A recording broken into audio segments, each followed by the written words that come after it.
नुसरत अंसारी की जिंदगी में कैराना की इकरा हसन की तरह आ गया बड़ा संघर्ष। पिता के सियासी अस्तित्व के लिए पहले से ज्यादा करनी पड़ेगी मेहनत। गाजीपुर में सपा के चुनाव चिन्ह पर नुसरत अंसारी नहीं लड़ पाएंगी चुनाव। ऐसा क्यों हुआ? किस वजह से नुसरत अंसारी का पर्चा हुआ खारिज? गाजीपुर में नुसरत अंसारी मानकर चल रही थी अगर उनके पिता अफजाल अंसारी के साथ कुछ ऐसा हुआ तो पिता का साथ वो बखूबी तरह से देंगी। अफजाल अंसारी ने भी अपनी बड़ी बेटी को ट्रेनिंग देना शुरू कर दिया था। वो तेजी के साथ गाजीपुर के लोगों के बीच फेमस हो रही थी। सपा के एक योद्धा के तौर पर देखा जा रहा था, लेकिन इसी दौरान नुसरत अंसारी की राजनीति के साथ खेल हो गया। जो वो चाह रही थी, जो उनके पिता चाह रहे थे, अब वैसा नहीं होगा। एक तरह से देखा जाए इस वक्त नुसरत अंसारी की जिंदगी में ठीक वैसी ही परीक्षा की घड़ी आ गई जैसी परीक्षा की घड़ी इकरा हसन की जिंदगी में आई। जब उसके भाई नाहिद हसन जेल में बंद हुए तो उसके लिए अकेले मोर्चा लेना पड़ा और इकरा अपने बड़े भाई नाहिद हसन को विधानसभा चुनाव जिताने में कामयाब हो गई। इस कैराना में इकरा हसन चुनावी मैदान में उतरी। माना जा रहा है बीजेपी प्रत्याशी पर इकरा भारी पड़ गई।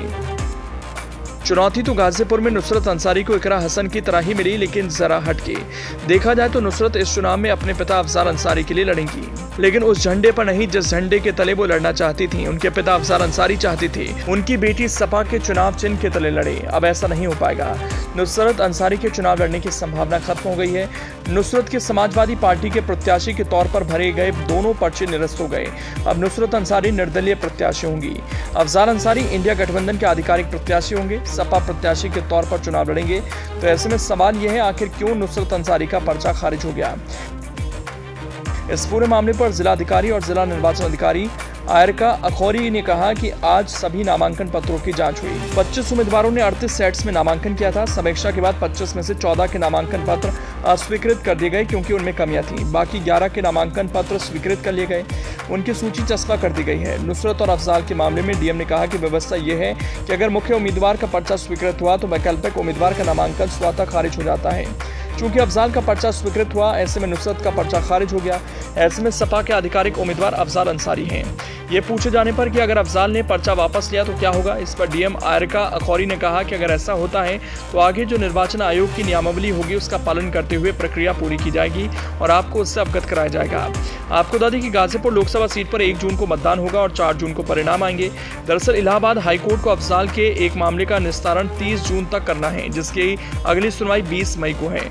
अगर हाईकोर्ट उनकी सजा पर मोहर लगा देता है तब अफजाल चुनाव नहीं लड़ पाएंगे।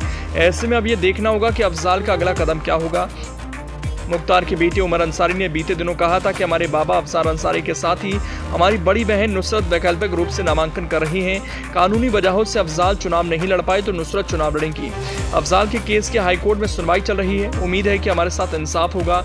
इससे पहले अफजाल ने 2 सेट में अपना नामांकन दाखिल करते हुए कहा था कि प्रावधान है कि एक कैंडिडेट के होते हुए भी दूसरा कैंडिडेट नामांकन कर सकता है। इसलिए समाजवादी पार्टी ने फॉर्म 2 सीटों पर जारी किए और उसमें सब्स्टिट्यूट कैंडिडेट नुसरत हैं। एक सेट में मेरा और दूसरा नुसरत के नाम से जारी हुआ था। इसके अलावा नुसरत की तरफ से निर्दलीय प्रत्याशी के तौर पर भी पर्चा दाखिल किया गया, जिसमें 10 प्रस्तावक हैं।